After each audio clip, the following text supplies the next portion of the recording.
There are people who don't just fall silent, they retreat into it. They press themselves into the quiet like someone holding their breath underwater, waiting for the danger to pass. Even when there is no danger anymore. Maybe you're one of them. Maybe you learned too early that the world reacts differently to sound than it does to silence. Maybe you learned that your words could be used against you, that your tone could be misinterpreted, that your needs were too much, that your voice created storms you weren't strong enough to survive, so you adapted in the way all intelligent, sensitive, emotionally attuned children do. You went inward. You minimized your presence. You disappeared without leaving the room, and over time, silence didn't just feel safe, it became the only place where you didn't feel like you were in danger.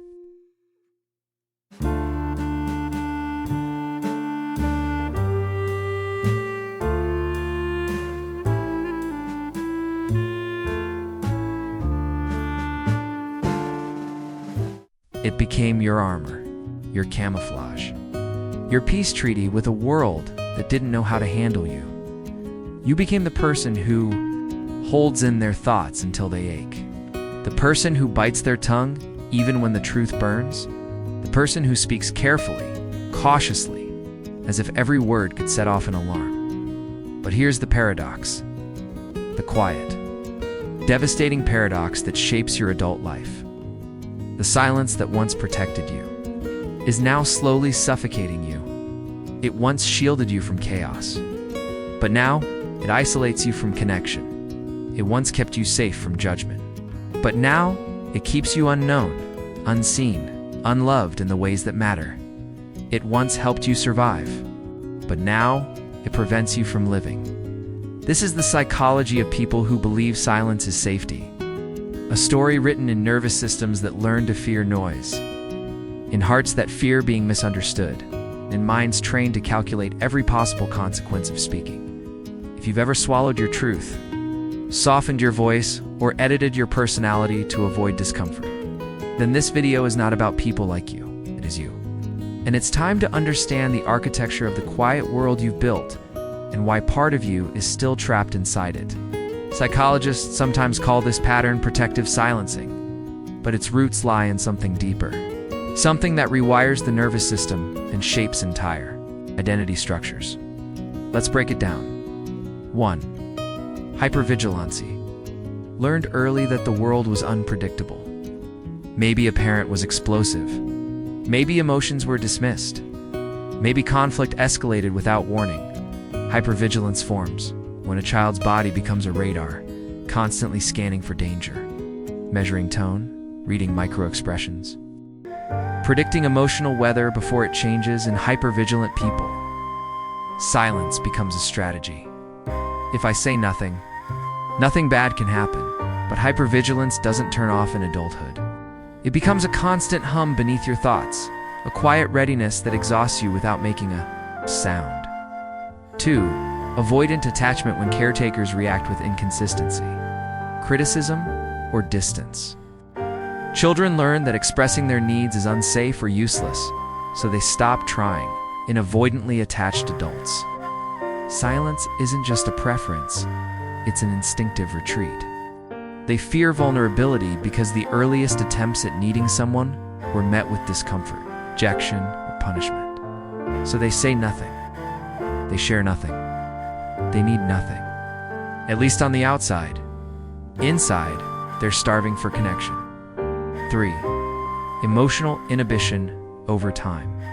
The brain builds a pattern. Suppress emotion gives, avoid conflict gives, achieve safety.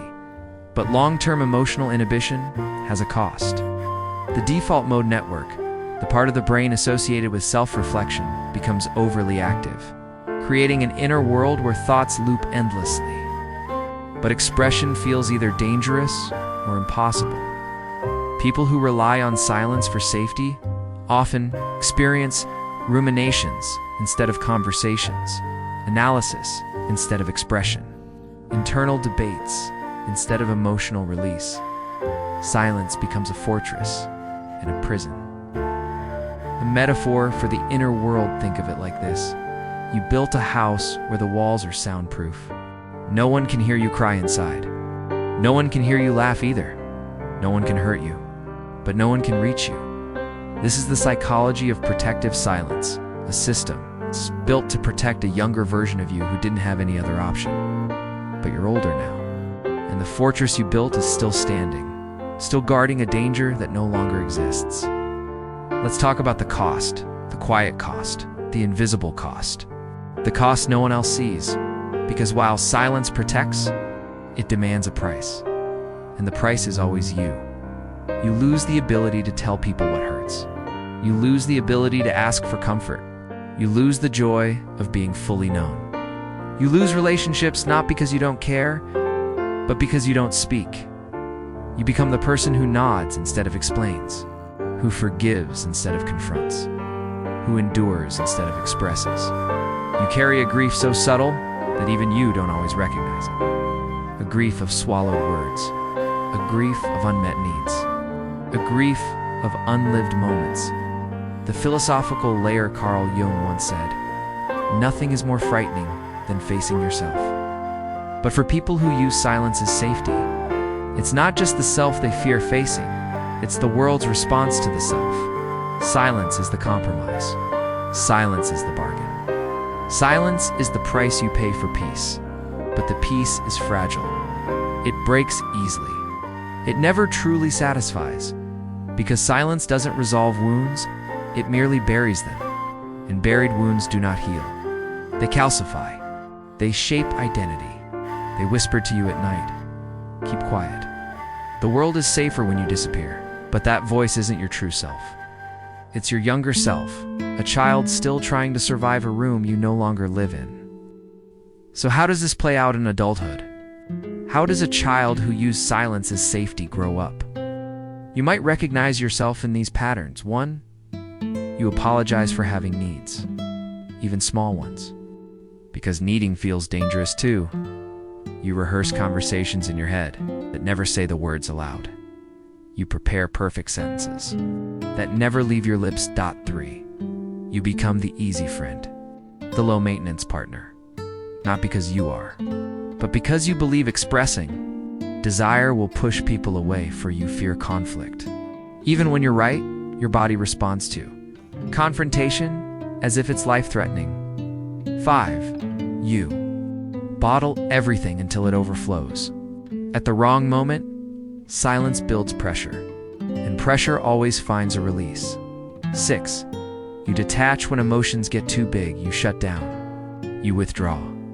You go quiet, not out of indifference, but out of survival instinct. These behaviors are not personality traits. They are coping strategies.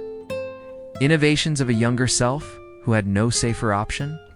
But here is the critical truth. Silence is a response to trauma, not a reflection of your character, and healing begins when you stop blaming yourself for strategies that kept you alive.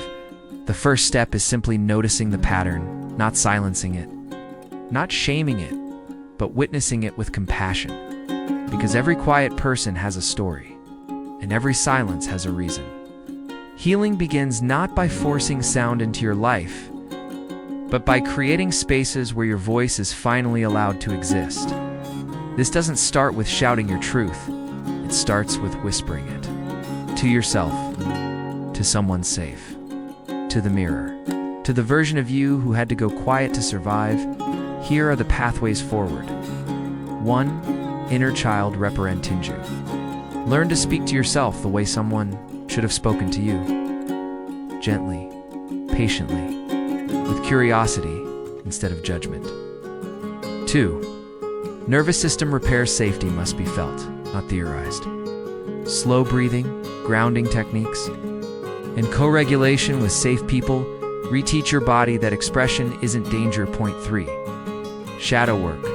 Q, explore the parts of you that hide, not to expose them, but to understand them. 4, choosing softness, not avoidance. Not silence, softness, the deliberate act of staying emotionally present. 5, letting yourself be seen slowly. You do not need to empty your heart. You only need to open one window. Healing is not loud. Healing is not theatrical. Healing is quiet, steady, incremental, just like the way you survived. And as you grow, you begin to realize something profound. Silence is not who you are. It is who you had to become. But now, you are allowed to speak. You are allowed to exist without shrinking. You are allowed to take up space in the world and in your own life. Let me leave you with this quote by Rainer Maria Rilke. The only journey is the one within. Your voice, your true voice, is waiting for you. Not to shout, not to fight, simply to be heard. If this video resonated with you, share it with someone who lives in the quiet. Someone who learned to stay silent because the world gave them no other choice. And remember, the goal is not to fix yourself. The goal is to become whole.